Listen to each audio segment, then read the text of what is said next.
శేర్లింగంపల్లి నియోజకవర్గం Alvin colony division Yellamma బండ పరిధిలోని పీజీఆర్ నగర్ లో 3,18,00,000 రూపాయల అంచనా వ్యయంతో నిర్మిస్తున్న మల్టీపర్పస్ ఫంక్షన్ హాల్ మొదటి అంతస్తు నిర్మాణ పనులను మరియు కంపౌండ్ వాల్ ప్రహరీ గోడ నిర్మాణ పనులను డివిజన్ కార్పొరేటర్ దొడ్ల వెంకటేష్ గౌడ్ కాలనీ వాసులతో కలిసి పరిశీలించారు.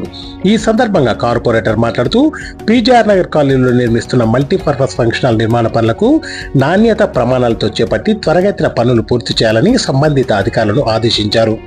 ప్రహార్ గోడ నిర్మాణం కోసం తవ్వకాలు జరుగుతున్న సమయంలో పగిలినటువంటి మంజీరా వాటర్ పైప్ లైన్ వెంటనే మరమ్మతులు చేసి త్రాగునీటికి ఎలాంటి అంతరాయం కలగకుండా చూడాలని జలమండలి అధికారులను ఆదేశించారు.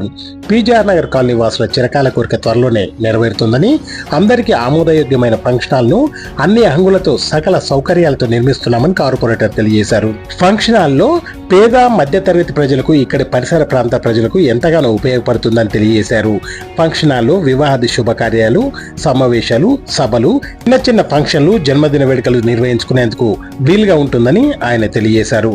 ఈ కార్యక్రమంలో శివరాజు గౌడ్, జి రవి, సిహెచ్ భాస్కర్, అగ్రవాసు, బాలస్వామి, మహేష్, ప్రభాకర్, చంద్రయ్య, కాలనీవాసులు తదితరులు పాల్గొన్నారు.